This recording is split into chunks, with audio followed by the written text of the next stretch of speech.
அஸ்ஸலாமு அலைக்கும் ஃப்ரெண்ட்ஸ், இன்றைக்கி நம்ம என்ன பார்க்க போதோம்னா கடாய் மஷ்ரூம் தான். இதுக்கு வந்து ஃபஸ்ட்டு மஷ்ரூம்ஸை சின்ன சின்னதாக கட் பண்ணி எடுத்துக்கலாம். நீங்கள் எந்த ஷேப்பில் வேணால் கட் பண்ணி எடுத்துக்கலாம். தென் இதுக்கு வந்து ஒரு மசாலா ரெடி பண்ணணும், ட்ரை மசாலா. ஸோ அது 2 ஸ்பூன் அளவுக்கு தனியாக, 1 ஸ்பூன் சோம்பு, பட்டை லவங்கம், பிரிஞ்சி இலை, 1 ஸ்பூன் மிளகு, 1 ஸ்பூன் சீரகம், அதுக்கப்புறமா 5 வத மிளகா இதை ஆட் பண்ணி நல்லா ட்ரை ரோஸ்ட் பண்ணிவிட்டு மிக்சியில் போட்டு கிரைண்ட் பண்ணி எடுத்து தனியாக வச்சுக்கோங்க. தென் இன்னொரு பேனில் எண்ணெய் ஊற்றிட்டு க்யூப்ஸாக கட் பண்ண கேப்சிகம் அண்ட் ஆனியன் இதெல்லாம் நல்லா வதக்கி எடுத்துக்கோங்க. ரொம்ப வதக்க தேவையில்ல, க்ரன்ச்சியாக இருந்தால் போதும். இதை வந்து நம்ம லாஸ்ட்டாக தான் சேர்க்க போகிறோம். இதை வந்து தனியாக எடுத்து வச்சதுக்கப்புறமா நம்ம கட் பண்ணி வச்சுருக்க மஷ்ரூமை வதக்கி எடுத்துக்கோங்க.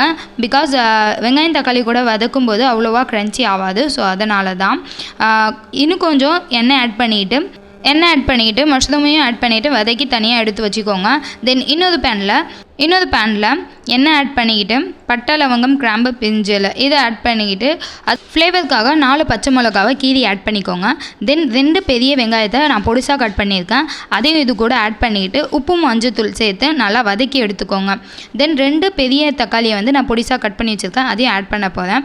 உங்களுக்கு வந்து தக்காளியை அரைச்சி சேர்த்துக்கணுன்னாலும் சேர்த்துக்கோங்க. எனக்கு வந்து இந்த கிரேவி ட்ரையாக வேணுன்றதால நான் அவ்வளோவா எதுவும் சேர்த்துக்கிறது இல்லை. நீங்கள் வந்து கிரேவி மாதிரி வேணும் அப்படின்னா தக்காளி வந்து அரைச்சி ஆட் பண்ணிக்கோங்க, ஃப்ளேவர் சூப்பராகவே இருக்கும். தென் இதெல்லாம் நல்லா வதங்கி வந்ததுக்கப்புறமா இஞ்சி பூண்டு பேஸ்ட் ஆட் பண்ணிக்கோங்க. ஆட் பண்ணிக்கிட்டு கொத்தமல்லி புதினா இதையும் ஆட் பண்ணிக்கோங்க. ஆட் பண்ணி நல்லா வதக்கி விட்டுக்கோங்க. நல்லா வதங்கினதுக்கப்புறமா நம்ம ஏற்கனவே வதக்கி வச்சுருக்கிற மஷ்ரூமை இது கூட ஆட் பண்ணிக்கோங்க. ஆட் பண்ணிவிட்டு நல்லா கிளறி விடுங்க. இப்போ வந்து நல்லா தண்ணி விடும், ஸோ அதனால் நல்லாவே கிளறி விடுங்க. உங்களுக்கு வந்து கிரேவி மாதிரி வேணும்னா இது கூட கடல மாவு கொஞ்சம் தண்ணியில் ஆட் பண்ணி நல்லா மிக்ஸ் பண்ணிவிட்டு இது கூட ஆட் பண்ணிக்கோங்க. நான் வந்து ட்ரையாக வேணும்னு சொல்லிட்டு அப்படியே மிக்ஸ் பண்ணலாம். தென் இது கூட மஞ்சள் தூள், கரம் மசாலா, மல்லித்தூள், சிக்கன் மசாலா இதை வந்து ஆட் பண்ணிக்க போகிறேன். ஆட் பண்ணிவிட்டு நல்லா கிளறி விடுங்க. இது வந்து நல்லா வதங்கினதுக்கப்புறமா லாஸ்ட்டாக தான் அந்த ட்ரை மசாலாவை ஆட் பண்ண போகிறேன். நான் வந்து 250 கிராம் மஷ்ரூம் எடுத்துருக்கேன். ஸோ 2 ஸ்பூன் அளவுக்கு அந்த மசாலா வந்து ஆட் பண்ணிக்கிட்டால் போதுமாக இருக்கும். இப்போ வந்து கிரேவிலேருந்து நல்லா எண்ணெய் விட்டுடுச்சு. ஸோ இப்போ வந்து நம்ம கேப்சிகம் அண்ட் ஆனியன் இதை வந்து வதக்கி வச்சுருக்கோம் இல்லையா, அதை வந்து ஆட் பண்ணிக்கோங்க. ஆட் பண்ணிவிட்டு நல்லா மிக்ஸ் பண்ணி விடுங்க. இந்த ஸ்டேஜில் வந்து அந்த மசாலாவை 2 ஸ்பூன் அளவுக்கு நான் ஆட் பண்ண போகிறேன். ஆட் பண்ணிவிட்டு நல்லா மிக்ஸ் பண்ணி விட்டுடுங்க. இந்த ஸ்டேஜில் வந்து உங்களுக்கு கிரேவியாக வேணும்னா கடல மாவு அந்த தண்ணி சொன்னோம் இல்லையா, அதை வந்து ஆட் பண்ணிக்கோங்க. கிரேவி பதத்துக்கு வந்துடும். நான் வந்து இது கொஞ்சமாக ட்ரையாக இருக்கிறதுக்கு ஒரு பாதி கிளாஸ் அளவுக்கு தண்ணி தான் ஆட் பண்ணியிருக்கேன். ஆட் பண்ணிவிட்டு நல்லா மூடி விட்டுடுறேன்.